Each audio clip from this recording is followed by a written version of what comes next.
Welcome to another episode of When as One Gospel Love Edition. I am Aviance. I am Caitlin. I am Aramis. I'm Pastor D. So today we are going to talk about the skills of sexuality and sensuality. I am going to try to ring him in as much as possible during this podcast. Okay. All right. He's got a lot to say on this. As much as possible for content reasons and also for my sanity. There's two reasons here. Oh my goodness. So how do we want to start this one, Papa D? I don't know why folks think the pastor ain't supposed to be getting that thing. It has nothing to do with you being a pastor, Papa D. Nobody want to hear their pops and how right. There's nothing about you being a pastor. Okay. All right, that's cool. Yeah. But I mean, it works both ways because he don't want to hear when we got to say something too. So right. It's different when it's the children to the pops. It's different. That's how we feel. All right, here we go. Yeah, you don't want to hear me talking about, okay. How about, okay. Yeah. The skills of sexuality. Actually, let's get into some stats. Oh, yeah. Because that's some exciting stuff. So, bro, you actually looked up some stats for us when it comes to sex and marriage. So, what's something you found out? we found a few. A study done from the independent website found that 75% of couples have sex only in the dark. And that's a problem to me. I just don't. That's an issue. That thing was designed to be seen. Listen, you're supposed to see the toes curl. You're supposed to see the body being gripped. You're supposed to see that muscle in motion. Is that too much? Is that good? No, you good. Oh, okay. You're supposed to see all of that. I'm saying, you don't think so? I think so, but again, I mean, we're talking about 75% of couples. So does that include just marriage, or that includes just people who are having sex? Everybody. Okay. Wow. Everybody across the board. Folks like to do it in the dark. Why? But go ahead. So reading on in the study, they found that for men, they generally like the lights on. Visual creatures, we like Absolutely. to see. You know what I'm saying? I want to see your face, man. Exactly. I want to see. I want to see the shaking. I want all that. Right? I want to see the bouncing. But I want to see all that stuff. All right. It's just about the time you start. I'm telling you. I want to see that muscle. I want to see the back, all muscle up. So anyway, the study showed for. Folks start nodding head like, yeah. She got some behind the scenes stuff that she's a very private person. But so women find that the lights off create more of an intimate setting. Mm-hmm. I understand that. Well, I ain't talking about neon light. I ain't talking about neon light. I'm talking about a nice red, purple, something soft. Like, no, it definitely. You got something like that in your room? Without a doubt. I got the red light. I got the mirrors. I got the music. I got it all in mine. It's like, man, we do it all. Ain't no playing around with that. Okay. I mean, y'all had a lot of years to we had do a lot. Yeah, we have 31 years to perfect that thing. To perfect that thing. It's still going. I mean, it take me 31 years to perfect it. Well, I understand. We're real good at it now at 31. That's great, Papa. Caitlin got us a salt light. A salt light. Oh, those are nice. Emily and Cecil. Yeah. Oh, see. Well, actually, we have something similar, but it's like it also emits a scent and has a light on it, and you can change the colors to red, yellow, purple, and so it has an array of colors you can set it at. Okay. Right, but it's the perfect amount of light for you to see everything you need to see. Right. I'm gonna go back to the Word of God. So prior to the fall, there was no dark like we see it today. It was the darkest it got was a pinkish color, so they could see everything. Right. They can see it going on. They can see everything. But the ambiance. You have a choice out of it. The ambiance that you're talking about with the light is all of that goes into the pleasures of sexuality. All of that goes into the idea of creating a atmosphere of romance, an atmosphere of passion and intimacy. All of that, from the lighting to the music to the settings to the sounds, all of that makes a difference. It's just, I don't know, why folks would not want to see nothing, right? I really believe it. I really believe that the idea was for you to be able to look your partner in their eyes, like eyeball. Like that's one of the most intimate things that can take place between the husband and the wife during that sexual act, is to look into her eyes and see the response in her face. and to see her eyes do what they do. I know most folks have what they call bedroom eyes, the sexiness in their eyes. You can see it. Yeah. Like you can see her being pleased. You can see him being pleased. That's what it's all about. Like with the lights out, you can't see none of that. Yeah. Right? But that's what I people want agree. to do. That's what Okay. people want to do. What's another stat? Give us another stat. So another stat, and this is found on. This the big one. This the big one right here. Yeah, this is Lack the one of you the really big don't like. Yeah, this one got the biggest rise out of pop. I'm just telling y'all right now. So the study on men's health found that. Do your job. Can I finish the stat, Pop? Let me get this thing out. I'm not gonna vote for New England. What's his name? Belichick. Do your job. Yeah, that's right. No days off. No days off. Matter of fact, that one might work better here. No days off. Right. So 49% of married women don't orgasm. They don't. Come on, fellas. Come on, fellas. Right? That's 49% of men that are not getting the job done. I'm putting it on the They're dudes. taking days off. I'm putting it on the dudes, man. You gotta know what to do. You gotta study that thing. They're taking days off. You gotta examine that thing. You gotta scrutinize. I'm sorry. It's my response. No, that's what they're doing. It's all about them. Right. Yeah. That's lazy. They're taking it off. Like I want to know what makes you, Niagara Falls like. What makes you, perk up? What makes you come alive? What makes that thing swell up? What I want to know. I want to know all of that stuff. I'm going to study that. What moves do I need to make in order to get you to the point to where you calling my name like you ain't never called my name? I want to know. You call me all kinds of names. Actually, you might call me out of my name. I want to know. I want to know. What gets you to quaking and shaking and cussing and fussing, all that stuff. Yeah. If that's the situation now, again, you might have some folk who, some women who just they're gonna do what they're gonna do. Right. But for the most part, I think most women, they want to enjoy sex just as much as men. Like that's the design of it. When the word of God says to the woman, your desire shall be for your husband. That word desire, that means to long after, to want to be under is the idea of it. It's to want to connect with. It means to long after. So there should be a desire for a wife to be in that intimate sexual setting with her husband. That's the idea of it. The thing is so important. It's so important. Paul used the word as it relates to the sexual relationship between a husband and a wife. He says, defraud not. In other words, it's illegal. That's illegal for you to say, no. That's illegal for you to go a prolonged period of time. If we really want to be technical about it, the Bible really only gives you one legitimate reason for you to say no. Fast. That's when you're fasting, right? And let me just, for the record, Sister Leslie, I ain't never said no because we was fasting. We found another time to fast, right? The point is that desire, that longing, she should have it.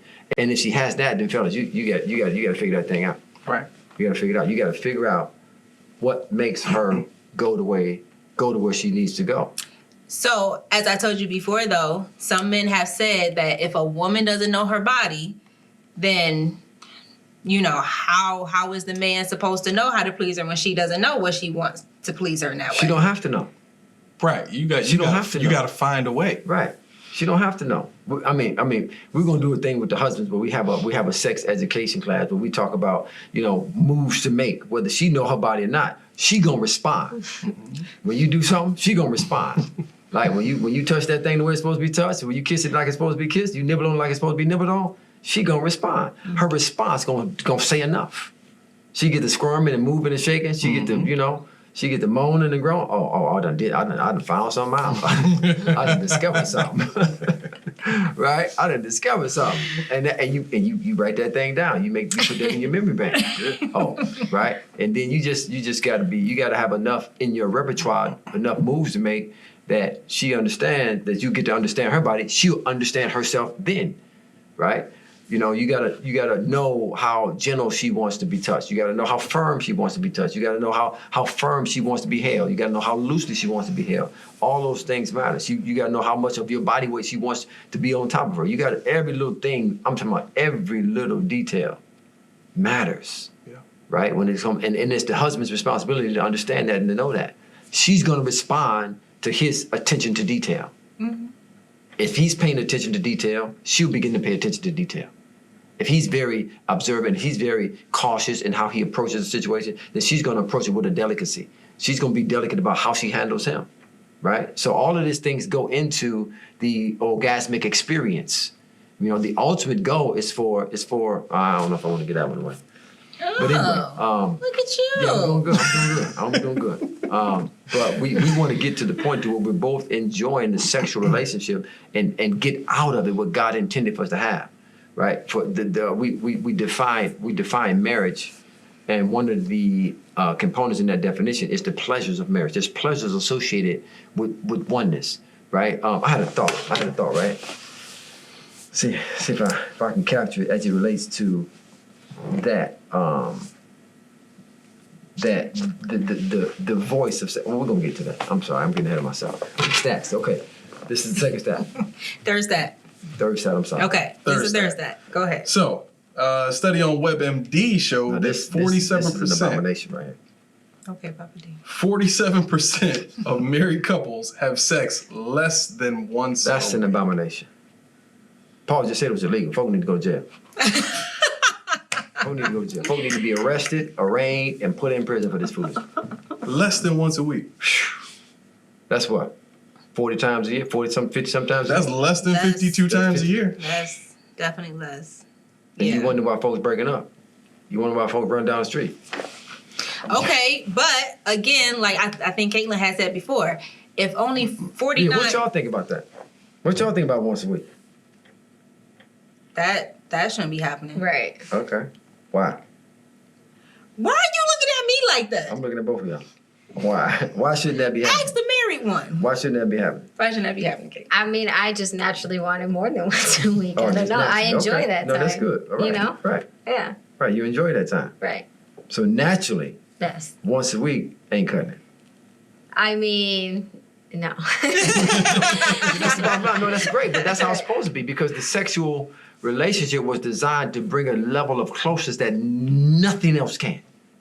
A level of intertwining that nothing else can. A level of oneness, a degree of oneness that only the sexual relationship can fulfill. Once a week don't even come close to cutting the connection that's designed for you to have as a husband and a wife. It's just illegal. But maybe the sex isn't fulfilling because if 49% of women isn't having orgasms, that's kind of close to the reason why 47% will be having sex less than what's right. 100%. But again, we go back to the solution is for husbands to do your job. You got one responsibility in that matter. Help her get to the roof, man. Help her get to the roof of the Help her get to the finish line. That's it. That's one. But again, most husbands don't go into the sexual encounter with that on their mind. You know, and there's times and there's times within the relationship that a husband and wife will she be like, this is about you right now, right? Okay, when she give you the green light, then go after it. But if she don't give you that green light, then your focus. Imagine if all of your mental powers, your emotional powers, your physical powers, and your physical attributes went into pleasing her and getting her to that climactic point.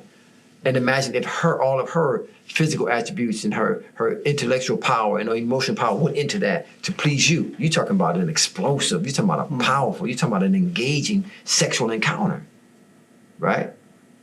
But if my mindset is all about me, and he's secondary or she's secondary, then you're gonna have folk with non-orgasm want to do it once a week. Now, this is something that I've been I'm noticing. talking about 31 years strong. Happening. I'm talking about 31 years strong. Like it just first time it was yesterday. Was I talking? Mm-hmm. Yeah, you was talking, but something came up. But I'm talking about 31 years strong. Listen, this thing ain't supposed to have no end to it. Right. The excitement and the pleasures and the passion of the sexual relationship, that's not supposed to have an end to it. It actually should get stronger and stronger. It actually should get stronger. Your desire, your passion for your husband or your wife should get stronger. She should become more irresistible the longer you stay married to her. That means that they should be taking care of themselves too, because some people let themselves go. Right. You have to. That's why one of our components of growing into oneness together has to do with the health component. Everything from nutrition to working out to training to staying healthy, to staying in shape. Because listen, man, it takes some energy to get that thing done the way it's supposed to be done, man. Listen, it takes some energy. Listen, I'm talking about having a nice little workout. That's how I approach. This is a workout for me, man. I'm going after this thing. No doubt. It takes some energy. No doubt. Like, you burning some good calories when you get that thing going right. Right. I'm talking about sweating. I'm talking about fatigue. And I'm talking about muscle burning out. I'm talking about all that stuff. So Squats. you all should that stuff definitely be matters. closing your ring on your Apple Watch with the exercise. Oh on, yeah, huh? you getting your calories Oh, in. yeah. You getting your time in. You getting your energy burn. Right. That is all a part of it. So we have to give the attention to everything that leads up to that moment, from how we handle each other physically to how we communicate each other from the moment we wake up. We were talking about on the call on Monday that the sexual encounter begins the moment you wake up in the morning with your spouse. That's when it starts, right? I start working on the evening activities In the morning. the first time when we wake up, when you greet them with the morning kiss, and what you say to her throughout the day, and what you say to him throughout the day, the text messages you send him, the way you look at him when you see him, the way you compliment her when she gets all, the way she want to get. All of these things matter, right? If y'all go in there and play with your face, and whatever y'all got to do. Right. Get ready for the day. Right, you let her know, listen, I'm liking the way them things rocking on you right now. Like, you rocking them things good, right? Like, that thing look good on you right now, right? Whatever you know, right? We just went through the love language stuff. Whatever you know that, turns her on and is going to make her feel like she's all that throughout the day, man, that's when it begins. That makes the energy and the effort to go into creating the atmosphere a whole lot easier in the nighttime. Well, I will say though, some women, they are slipping on their pimping, because I've been noticing a little trend happening where women are not okay. No, go ahead. Slipping on it, pimping. They are. Women are not okay with going down on men no more. What in the world is the What's wrong with And them? Like Wow. they don't like to do it. They don't like to do it. And I never knew. Is there a reason? Like, did they? It's like. So oral sex is an issue. It's a growing issue with women. Yeah. Well, I mean, Yeah. the Bible talks about the marriage is honorable and the bed undefiled, and I think that comes down to personal preference. I know some men that don't like to do it. Some couples that don't do it at all. Right? I've heard some preachers preach that it ain't supposed to be happening. So again, when you're talking about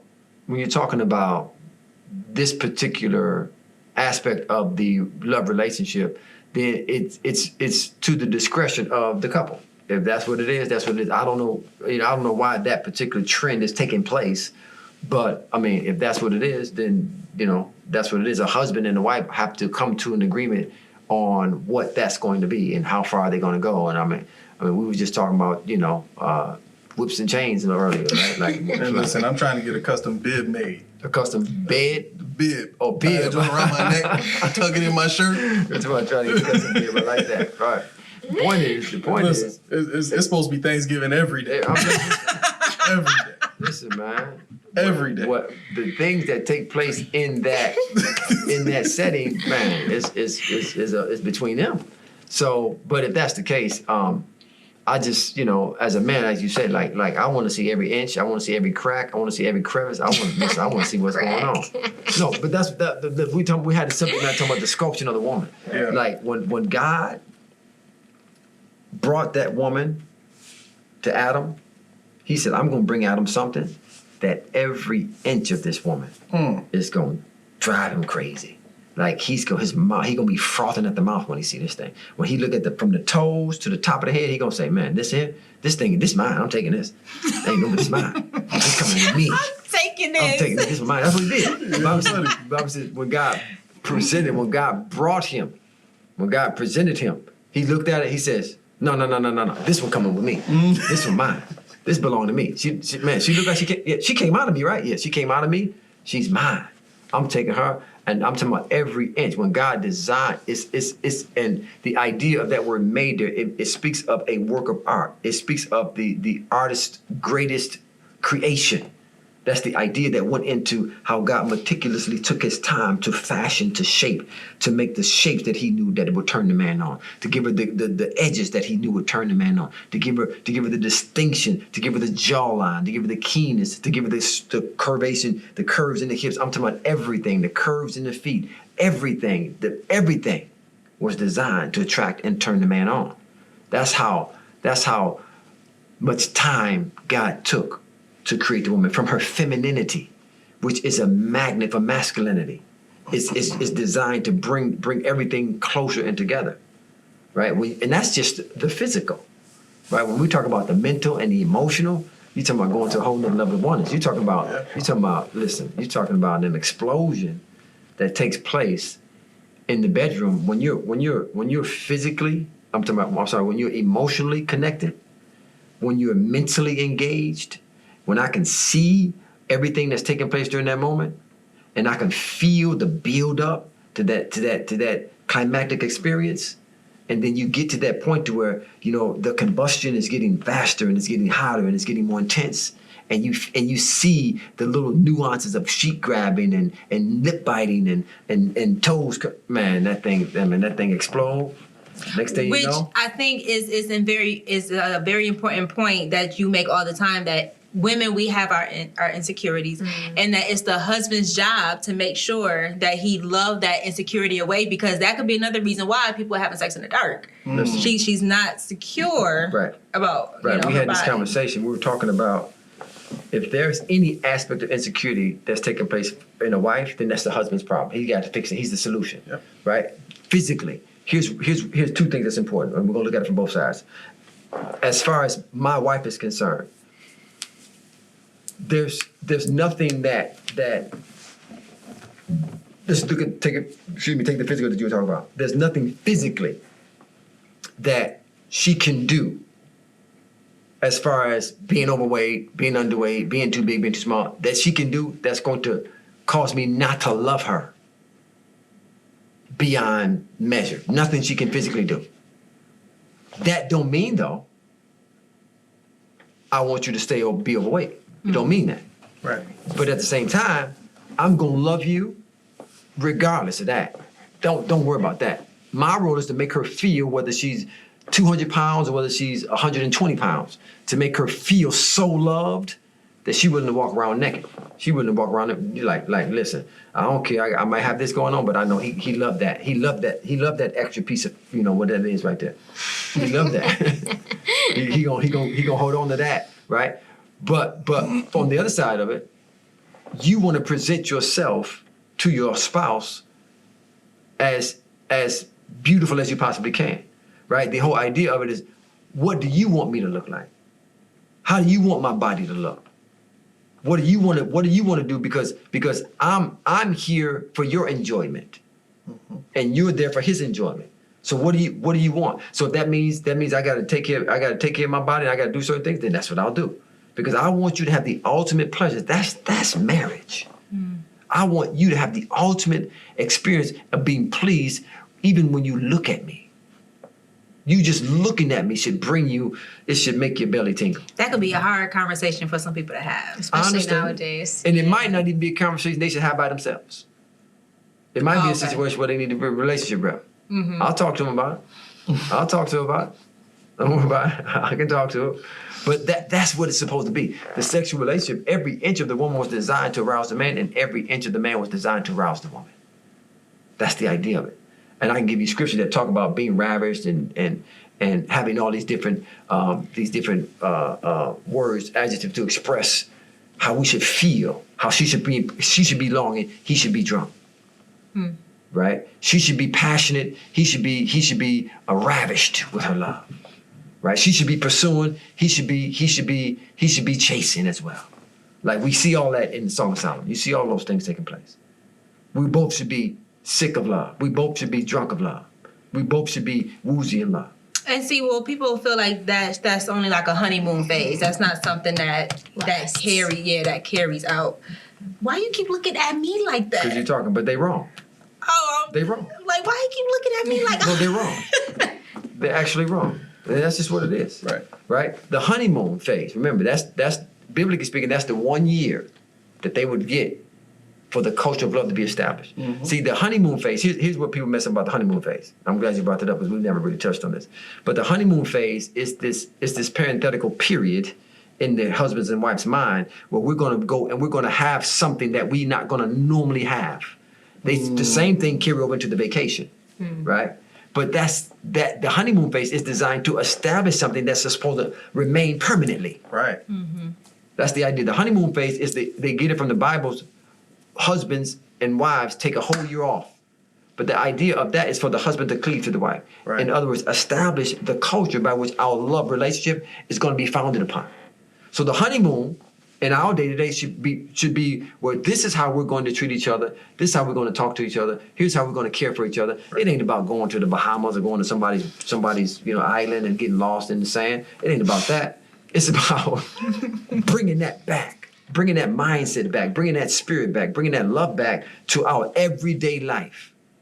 So do you think that the culture of taking those big honeymoons should be done away with then? Because it can create an unrealistic expectation. Well, I wouldn't say done away, because what part of that can be the unrealistic part is going to the hotel room and being pampered and going to the island and only having time for one another in that instance. Right, but the idea of loving you in that special way, the idea of serving you, the idea of pleasing you, which is what happens on most honeymoons, should remain. That's every day. The spirit of the honeymoon is what we want, what we should be living on a daily basis. The aesthetics of the honeymoon might not be realistic at that particular time, depending on where you are economically. Right. The aesthetics of the honeymoon might not be able to be manifested on a regular basis. But the spirit of it, which produces the attitude, which produces the mindset, which produces the ideas and the creativity to please and bring pleasure to my spouse, that's every day. That's every day. I've noticed some busy couples that I know that they take a lot of vacations because they can, and most times that's the only time that they have to spend with one another, be intimate, and all that kind of stuff. Can you talk about the right way to handle that situation when you're working a lot? Because when I look at that, I say to myself, they could have that same, vacation culture at home. And it would probably be so much more healthy for their marriage and for the way that they spend time and communicate with each other and all that kind of stuff. Well, I think it starts with a simple thought, but it's about making time.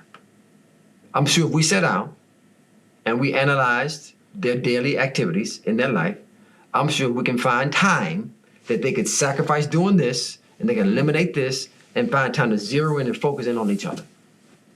I'm sure. Nobody's that busy. Right? Like, come on now. Right. Nobody's that busy to where they don't have time. I ain't gonna I ain't gonna quantify, but they don't have time to zero in on and focus on what needs to be done so that they can have that culture of love like they're supposed to have it. And again, I'm gonna put that onus on the husband, because it's your responsibility. Christ made time to come down here and express and cleave to us. He made time. Everything he did in his ministry was an expression of him cleaving to his church, right? He made time to do it. He suffered through things to do it. He eliminated things to do it. That's what it takes. When you decided to say, let's get married, when you chose to obey God to get married, you made a monumental statement as a husband that you're gonna listen. The first manifestation of man's many attributes was husbandry. For this cause shall a man leave his father and mother and cleave unto his wife. Was husbandry. Like, husbandry is critical before God, right? And the sexual relationship is a primary component of that. See, sex says so much. It says the first thing it says is I trust you. Like the idea of a woman opening up her legs and opening herself up and allowing a man to come inside of her, that says I trust you. Same for a man to be willing to take himself and insert himself inside of her, that says I trust you.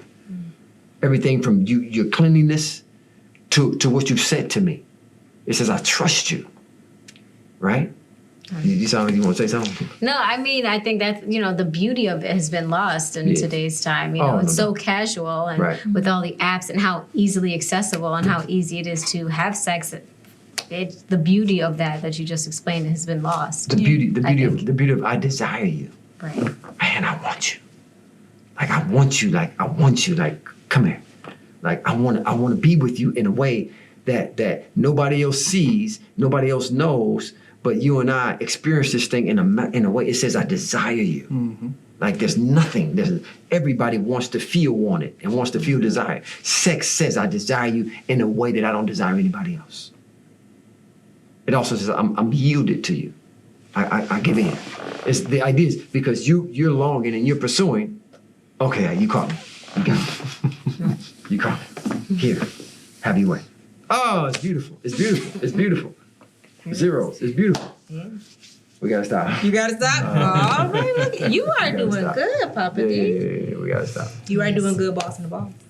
Yeah. Right. I do my job. Praise God. Praise God. Well, thank you for joining us. Make sure you like, comment, share. And until then, make sure you stay safe and keep loving on purpose.